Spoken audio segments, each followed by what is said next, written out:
안녕하세요. 삶의 깊은 지혜와 영감을 나누는 시간입니다.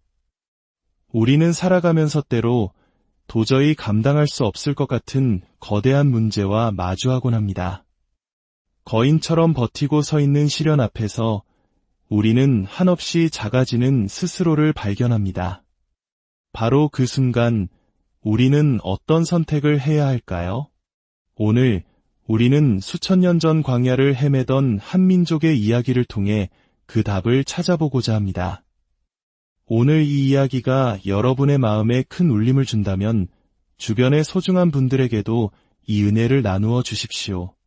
구독과 좋아요를 통해 이 채널을 응원해 주시는 것은 더 많은 이들에게 희망의 메시지를 전하는 귀한 동력이 됩니다. 여러분의 삶에 하나님의 평안이 가득하기를 기도하며 오늘의 이야기를 시작하겠습니다. 믿음의 선한 싸움을 싸우십시오. 다시 말해, 어려움이 눈앞에 닥쳤을 때 이렇게 고백하는 것입니다. 아버지 하나님, 감사합니다. 이 싸움은 당신의 것입니다. 아버지, 제 눈은 오직 당신만을 향합니다. 당신께서 이미 저를 위해 이 문제를 이기셨음을 믿고 감사합니다. 바로 그때 사탄은 우리 귓가에 소리칩니다. 아직도 문제가 그대로 있잖아. 하지만 우리는 흔들리지 않고 다시 고백해야 합니다. 주님, 제 눈은 오직 주님께만 고정되어 있습니다. 이 모든 이야기의 시작점은 바로 성경에 나오는 가데스 바네아라는 곳입니다. 이스라엘 백성이 이집트의 노예 생활에서 해방되어 나온 지 2년이 지났을 때였죠. 그들은 2년 동안 하나님과 동행했지만 가데스 바네아에서의 잘못된 선택으로 인해 무려 38년이라는 세월을 광야에서 방황하게 됩니다. 하나님께서는 이 모든 기간을 합쳐 40년의 시험이라고 부르십니다. 대체 무슨 일이 있었기에 하나님께서 그토록 진노하셨을까요? 먼저 하나님께서 그들에게 주신 약속을 기억해야 합니다. 하나님께서는 이스라엘 백성을 이집트의 노예 생활에서 이끌어내시며 이대한 약속을 주셨습니다. 흥미롭게도 히브리어로 이집트를 미츠라임이라고 하는데 그 뜻이 극심한 압박 또는 이중의 스트레스를 의미합니다. 하나님께서는 바로 그 극심한 스트레스의 땅에서 당신의 백성을 건져내어 젖과 꿀이 흐르는 약속의 땅 가나안으로 인도하겠다고 약속하셨습니다. 그 약속의 땅은 어떤 곳이었을까요? 하나님께서는 이렇게 말씀하셨습니다. 너희가 건축하지 아니한 아름다운 성읍을 얻게 할 것이며 너희가 채우지 아니한 아름다운 물건이 가득한 집을 얻게 할 것이며 너희가 파지 아니한 우물을 차지하게 할 것이며 너희가 심지 아니한 포도원과 감람나무를 차지하게 하여 너희에게 배불리 먹게 할 것이다. 이것이 무엇을 의미할까요? 바로 이미 완성된 일이라는 뜻입니다. 다른 누군가가 이미 모든 것을 준비해 놓았다는 것입니다. 그들의 경우 그 준비한 자들은 바로 가나안 땅의 거인들이었습니다. 사실 그 거인들은 그 땅에 있을 아무런 권리가 없었습니다. 마치 사탄이 불법으로 점거하고 있는 것과 같았습니다. 이것은 오늘날 우리의 삶에도 동일하게 적용됩니다. 사탄과 그의 악한 세력들은 하나님께서 우리에게 주시기로 약속한 축복 위에 불법으로 앉아 있습니다. 어쩌면 당신은 지금 건강의 회복을 간절히 바라고 있을지 모릅니다. 사탄은 바로 그 치유의 축복 위에 앉아 있습니다. 물질적인 공급을 구하고 있습니까? 사탄은 그 풍요로움 위에 앉아 있습니다. 사랑하는 사람과의 축복된 관계, 깨어진 부부 관계의 회복, 방황하는 자녀를 위한 구원을 기도하고 있습니까? 사탄이 바로 그 자리를 차지하고 있습니다. 하지만 분명히 말씀드립니다. 사탄은 그곳에 있을 아무런 권리가 없습니다. 하나님께서는 그 땅을 사탄에게 주신 적이 없습니다. 거인들에게, 아낙 자손에게, 헷 족속에게 주신 적이 없습니다. 그 땅은 처음부터 하나님의 백성, 바로 당신을 위해 예비된 곳입니다. 그리고 하나님께서는 말씀하십니다.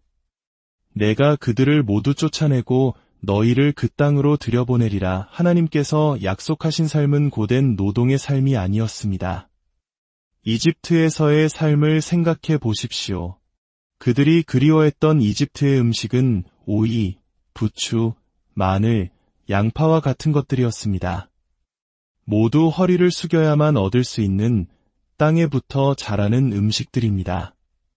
고된 노동을 상징하죠. 하지만 약속의 땅 가나안의 음식은 무화과, 석류, 포도, 올리브였습니다.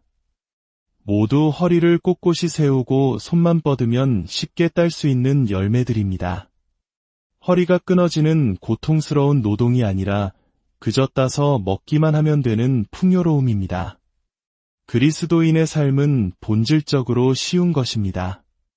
물론 시련이 없다는 뜻은 아닙니다.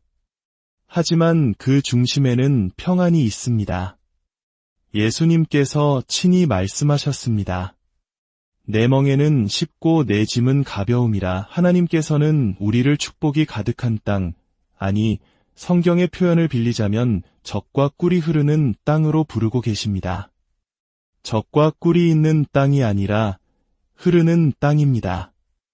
얼마나 풍성한 모습입니까? 하지만 대부분의 사람들은 하나님이 그토록 선하신 분이라는 사실을 믿지 못합니다.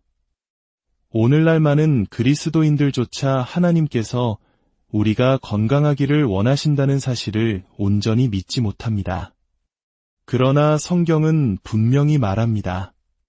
사랑하는 자여, 내 영혼이 잘됨같이 내가 범사에 잘되고 강건하기를 내가 간구하노라. 하나님은 당신이 건강해지기를 원하는 것보다 당신이 건강하기를 더 원하십니다.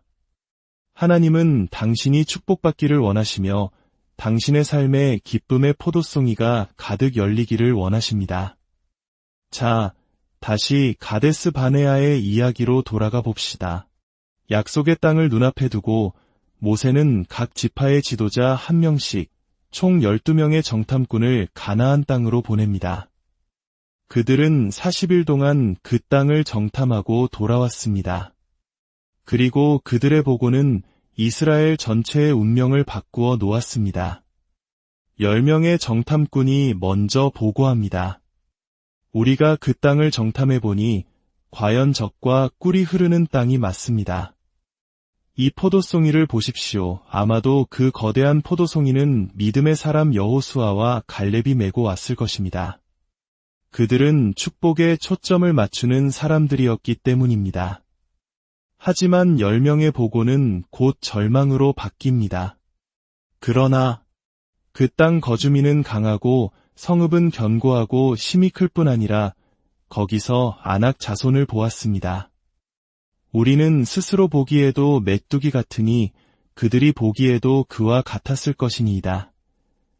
그들의 문제는 무엇이었을까요? 그들은 땅의 풍요로움보다 거인들의 크기에 집중했습니다. 성벽의 높이에 압도당했습니다. 하나님께서 주신 약속은 잊어버리고 눈앞의 문제만 바라보았습니다. 스스로를 메뚜기라고 여기자 적들 앞에서도 메뚜기가 되어버렸습니다. 바로 그때 여호수아와 갈렙이 옷을 찢으며 외칩니다. 여러분, 하나님께서 우리를 기뻐하시면 우리를 그 땅으로 인도하여 들이시고 그 땅을 우리에게 주시리라. 이는 과연 젖과 꿀이 흐르는 땅이니라. 오직 여호와를 거역하지는 말라. 또 그 땅 백성을 두려워하지 말라. 그들은 우리의 먹이라. 그들의 보호자는 그들에게서 떠났고 여호와는 우리와 함께 하시느니라. 얼마나 놀라운 관점의 차이입니까? 10명의 정탐꾼은 거인들이 자신들을 삼킬 것이라고 두려워했지만 여호수아와 갈렙은 그 거인들이 자신들의 먹이, 즉 밥이라고 선포했습니다. 그렇습니다. 하나님께서는 지금 당신의 길을 가로막고 있는 모든 어려움과 스트레스를 당신의 믿음을 위한 양식으로 보기를 원하십니다. 그 문제를 먹고 더욱 강해지기를 원하십니다. 하지만 백성들은 누구의 말을 믿었을까요? 다수의 목소리, 즉 10명의 부정적인 보고를 믿었습니다. 그들은 밤새도록 통곡하며 모세와 하나님을 원망했습니다. 그리고 믿음의 보고를 한 여호수아와 갈렙을 돌로 치려 했습니다. 결국 하나님께서 그들에게 말씀하십니다. 불신에 가득 찬 그 세대는 결코 약속의 땅을 보지 못할 것이며 그들이 원망하며 말했던 대로 광야에서 죽게 될 것이라고 말입니다. 그리고 그 불신의 보고를 했던 10명의 정탐꾼이 가장 먼저 재앙으로 죽었습니다. 하지만 갈렙에 대해서는 이렇게 말씀하셨습니다. 오직 내 종 갈렙은 그 마음이 그들과 달라서 나를 온전히 따랐은즉 그가 갔던 땅으로 내가 그를 인도하여 드리리니 그의 자손이 그 땅을 차지하리라. 갈렙은 다른 영을 가진 사람이었습니다. 고린도 후서 4장은 이렇게 말합니다. 기록된 바 내가 믿었으므로 말하였다 한 것 같이 우리가 같은 믿음의 마음을 가졌으니 우리도 믿음으로 또한 말하노라. 믿음의 영은 보고 말하는 것이 아니라 믿고 말하는 것입니다. 보이지 않을 때에도 믿음으로 선포하는 것, 그것이 바로 갈렙이 가졌던 다른 영입니다.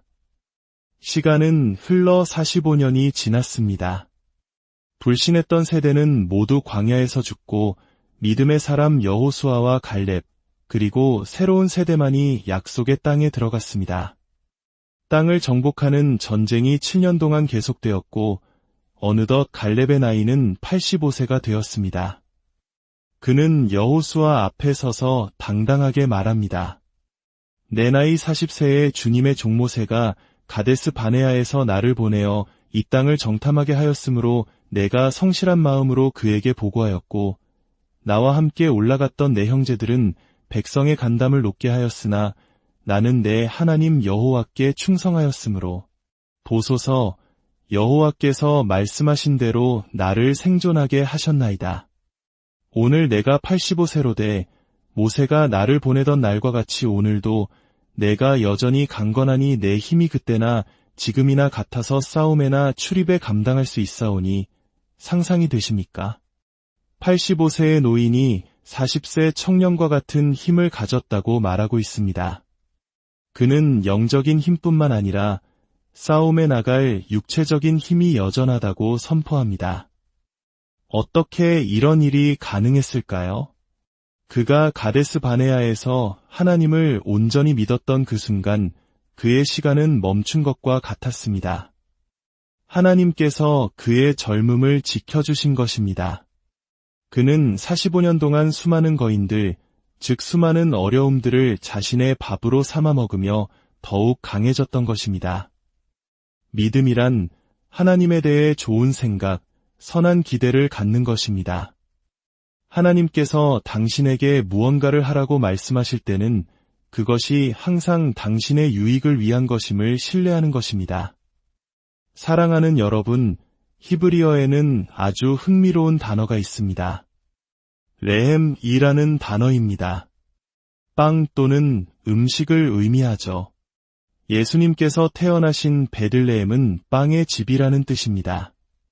그런데 놀랍게도 철자는 같고 발음만 약간 다른 라함이라는 단어는 싸우다, 전쟁하다라는 뜻을 가집니다. 하나님께서는 먹는 것과 싸우는 것을 같은 뿌리를 가진 단어로 만드셨을까요? 여기에 놀라운 영적 비밀이 있습니다. 바로 먹는 것이 싸우는 것이기 때문입니다. 우리는 원수와 싸우기 위해 발버둥 치는 것이 아니라 하나님의 말씀을 먹고 그 약속을 먹음으로써 싸우는 것입니다. 당신이 지금 이 말씀을 듣고 있는 이 순간 당신은 영적인 양식을 먹고 있으며 동시에 당신의 삶의 문제들과 싸우고 있는 것입니다. 시편 23편은 노래합니다. 주께서 내 원수의 목전에서 내게 상을 차려주시고 원수가 없는 곳이 아니라 원수가 두 눈 뜨고 지켜보는 바로 그 앞에서 잔치상을 차려주신다는 것입니다. 증상이 아직 몸에 남아 있습니까? 먹으십시오. 문제가 여전히 눈앞에 있습니까? 먹으십시오. 중독이 아직 당신을 괴롭힙니까? 하나님의 말씀을 먹으십시오. 먹는 것이 싸우는 것이고 먹는 것이 이기는 것입니다. 그래서 성경은 우리에게 유일한 싸움은 믿음의 선한 싸움이라고 말합니다. 여기서 선한으로 번역된 헬라어는 칼로스인데 그 본래의 뜻은 아름다운입니다. 즉, 믿음의 아름다운 싸움을 싸우라는 것입니다. 당신이 어려움 가운데 있을 때 당신의 유일한 싸움은 믿음 안에 머무는 것입니다. 상황을 보지 않고 약속을 주신 하나님을 바라보는 것입니다. 하나님은 우리가 믿음을 사용할 때 그것을 보시고 기뻐하시며 참 아름답다고 말씀하십니다. 이제 두 손을 드시고 함께 기도하기 원합니다. 처음과 나중을 아시는 하나님 아버지, 올 한 해의 모든 날들과 모든 순간들을 주관하시는 주님, 원수가 우리를 넘어뜨리기 위해 준비한 모든 함정과 계략을 아시는 하나님, 바로 그 하나님께서 오늘 당신과 당신이 사랑하는 모든 이들을 모든 악으로부터 지키시고 보호하십니다. 모든 위험과 해함과 사고와 비극으로부터, 어둠의 권세로부터, 악한 자의 능력으로부터 당신을 안전하게 지키실 것입니다. 이스라엘 백성을 광야에서 지키시고 약속의 땅으로 인도하셨던 그 하나님께서 오늘 당신의 모든 원수를 물리치실 것입니다. 기억하십시오. 이 싸움은 당신의 것이 아니라 하나님의 것입니다. 오늘 우리는 주님께 고백합니다. 어떤 문제가 찾아오든 그것은 주님의 싸움임을 믿고 손을 떼겠습니다. 우리 대신 싸우시는 아버지를 찬양합니다. 예수님의 이름으로 기도합니다.